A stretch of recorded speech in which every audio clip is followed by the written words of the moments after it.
Hi guys, welcome back to another Rants video.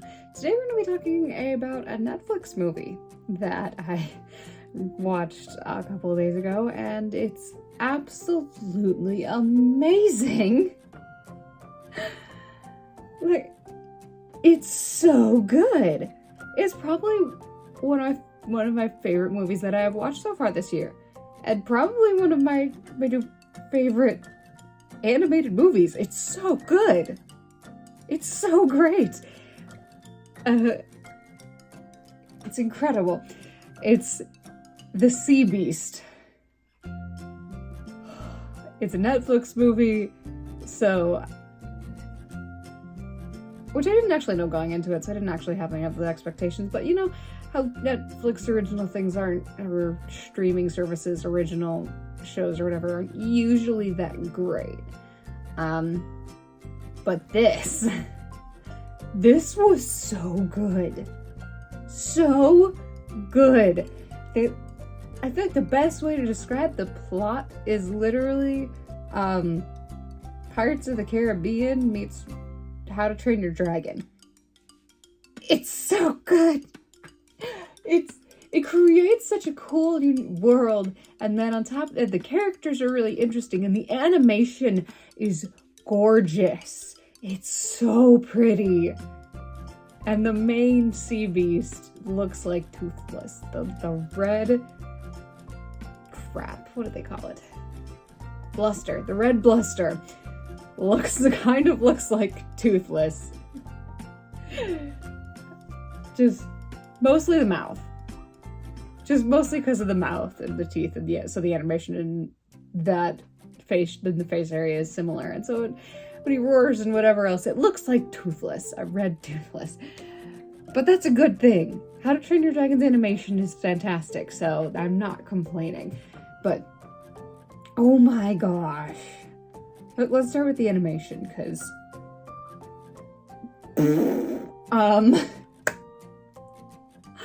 it was so good. Like, a majority of this movie is happening on the water, and water it's constantly moving, so it's notoriously difficult to animate, and it's so done so freaking well. It's so good, because not only is the water animated well to move, like they have the light shining off of it where like it shines just right, and so the waves and stuff sparkle, and it's so pretty. And they're splashing, and one of the monsters, as a self-defense, makes a whirlpool by swimming in a circle, and they're splashing it all, literally splashing it all over the place, and people are getting soaked. And so, honestly, I feel like the only thing more difficult to animate than on the human body than hair is wet hair. Specifically, wet, curly hair. One of the main characters is a little black girl, and she's just straight up got an afro, a curly afro. It's so cute. She's so adorable. And she gets soaked, and her hair, when it's wet, it looks so good. It looks so good. Oh, the animation is just so wonderful and so beautiful, and I love it so much. And the sand. Every time they go on the beach or something, the sand is done so well. So well. I can't even.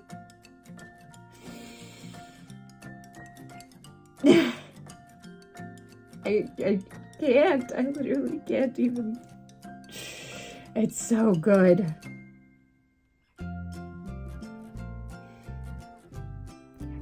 I'll stop gushing about the animation. It's wonderful. It's so beautiful. I might put some pics in here at some point, just to show you why, just to help you understand what I'm saying.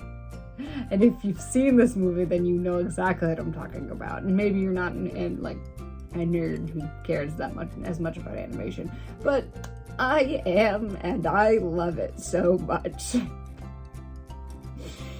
Okay. The world they're in. The world they're in is so cool. Because we have a kingdom that's a coastal kingdom where the royals have set up a system of sea beast hunters. And they're essentially pirates, but like sanctioned by the monarchy.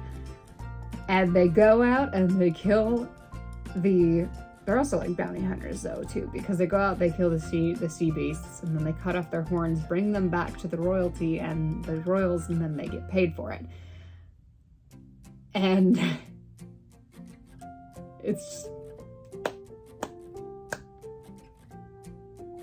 I love the dynamic of having these essentially sanctioned royals, monarchy sanctioned pirates who just go around hunting sea monsters for a living. It's cool. Oh man. It's so interesting. And the designs for all the sea monsters, we don't get to see too many, but we do get to see some. They're all very unique and very cool. Yeah, the red bluster in the face at least looks a little bit like a red toothless. They have another one. I can't remember what it's called right now. But it's like a sea serpent, but once it latches onto a ship, it also has tentacles that like split at the end like a hand. Oh, it's so cool. They're getting attacked by this thing, and it's wrapped around and tipping the boat so everyone's off balance, and then these tentacles are coming up and just snatching people and dragging them into the water. Oh, it's so good. And the fight scenes, specifically with that tentacle monster, because that one was probably the most prolonged fight that we get. But just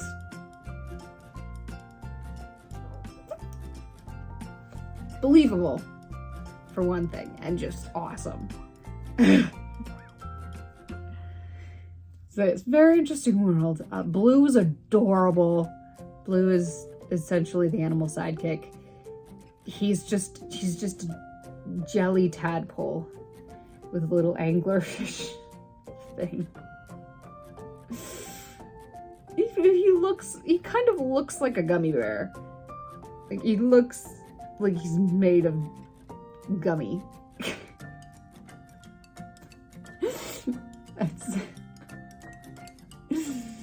He's just so squeezable. Anyway, we also have, they never tell us what they're called, but they stumble into a nest, and all of the eggs hatch, of course, and they're like little yellow. The babies kind of just look like lemons. They look like lemons with mouths a little bit. But the adult comes out and it looks like a big yellow walrus monster, and it's awesome. But the babies look like little lemons. It's kind of cute. Oh man. Characters. Moving on to characters, because Maisie, the main girl, the main little black girl, is so stinking cute. And she's a sassy little thing. The captain of the main ship that we are on, he describes her as being all vinegar, and I'm just, that's accurate. Full of sass. So much sass. And Tit's the best.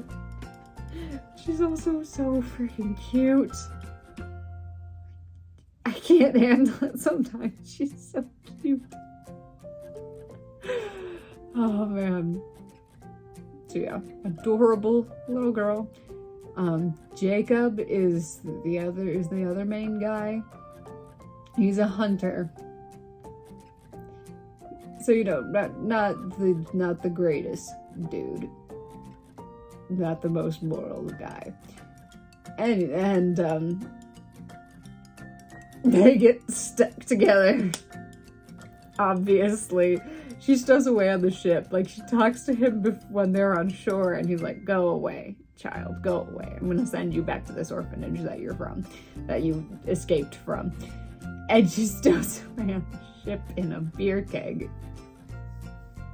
And obviously they get stuck together, and it's obvious from the minute they meet that they're gonna end up being a father-daughter relationship. But oh, it's so great to see how it develops, and he goes from, what the heck, why is this child here? But I'm a good enough person, I'm gonna protect this kid, but she annoys me more than anything else. And developing from that to, I will protect this child with my life because I love her. And it's so good. Found family trope in general is great, but specifically father-daughter found family relationship is fantastic. It's always so great and so cute, and I always love it. I have yet to find a dynamic like that where I don't like it.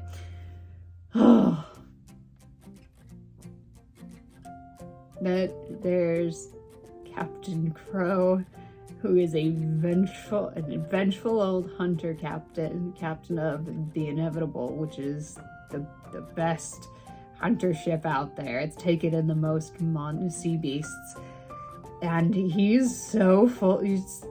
It's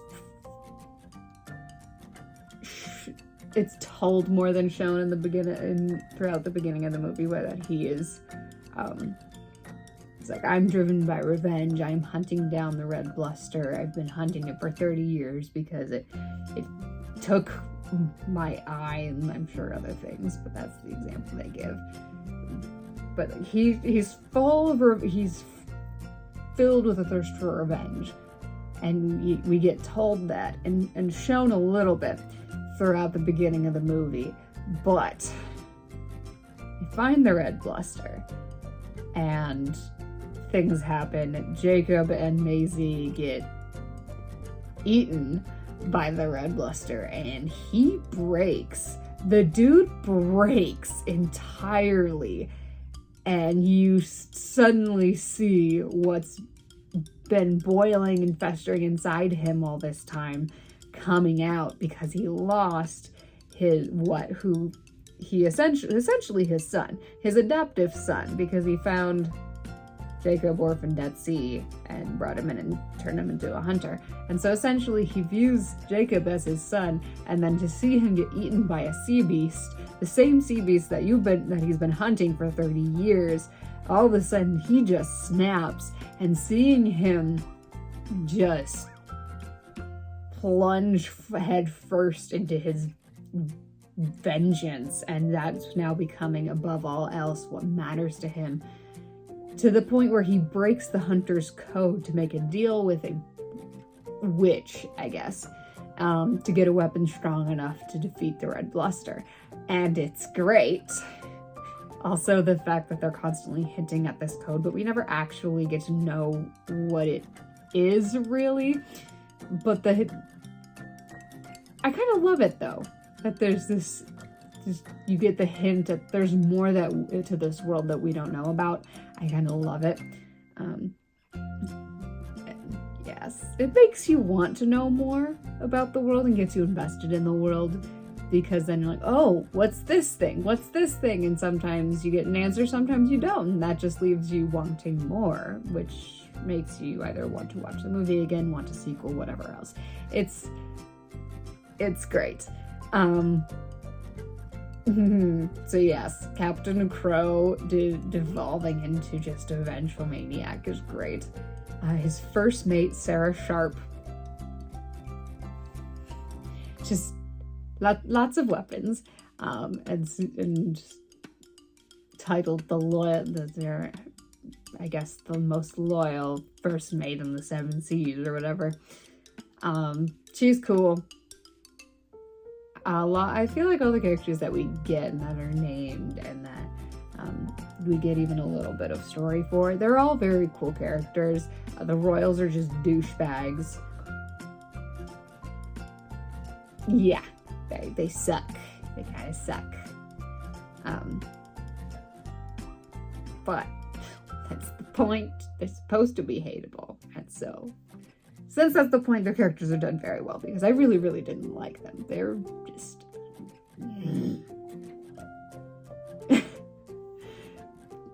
Oh, what other, like, main characters were there?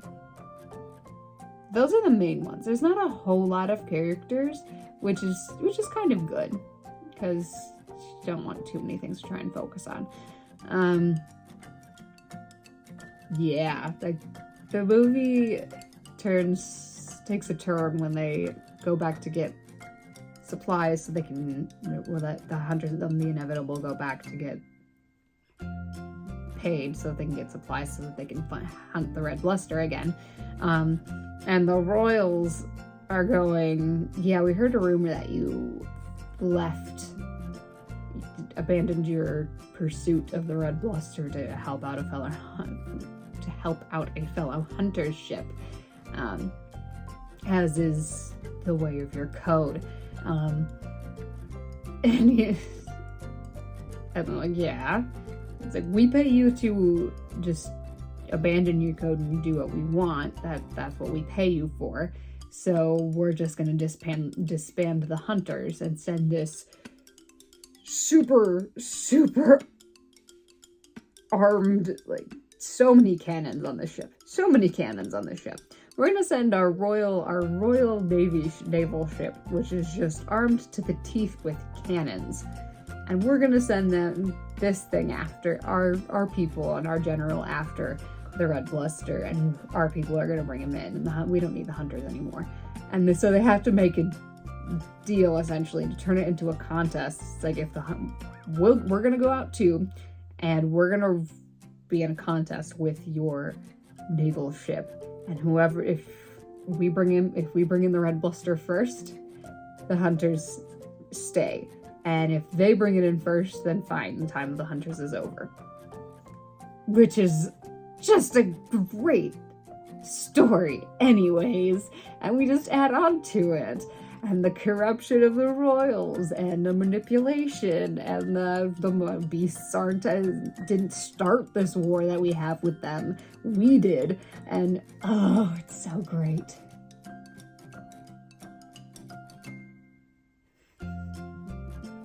It's so great. I love it. Oh, that's getting into the story, though. The story is awesome. And just seeing the development of Jacob from, I am a cold-blooded killer of sea beasts. This is what I was raised to do, what I have done my whole life. And then getting stranded on an island full of monsters and sea beasts with Maisie, who is going, the beasts can't be as bad as we're saying. Like, this one saved our lives, blah, blah, blah. And him going from, I need to just kill this thing, to, okay, we need this thing to get off this island. And to, I'm not gonna hunt sea beasts anymore. The development.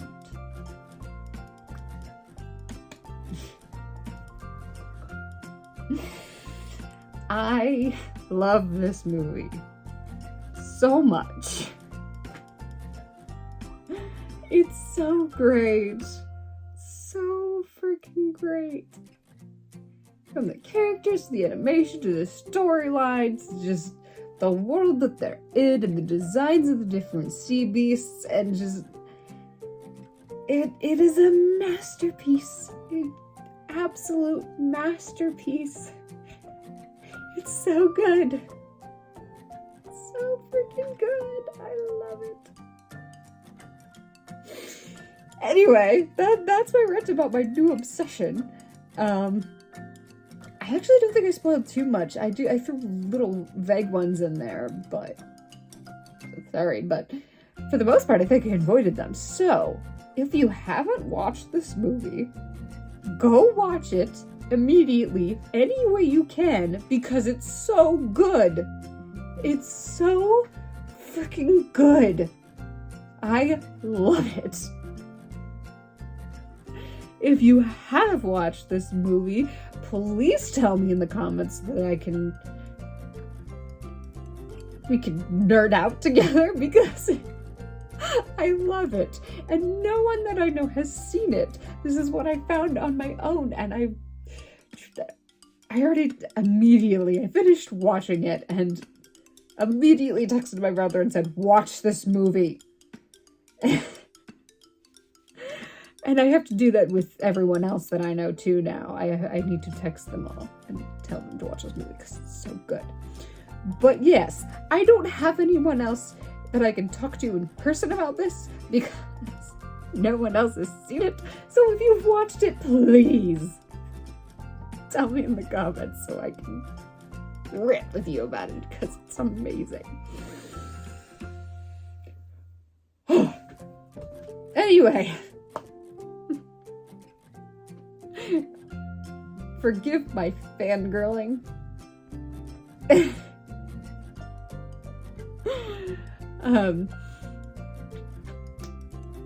Drop your thoughts and your recommendations in the comments. I post videos every Wednesday and Friday. I'll see you all guys next time.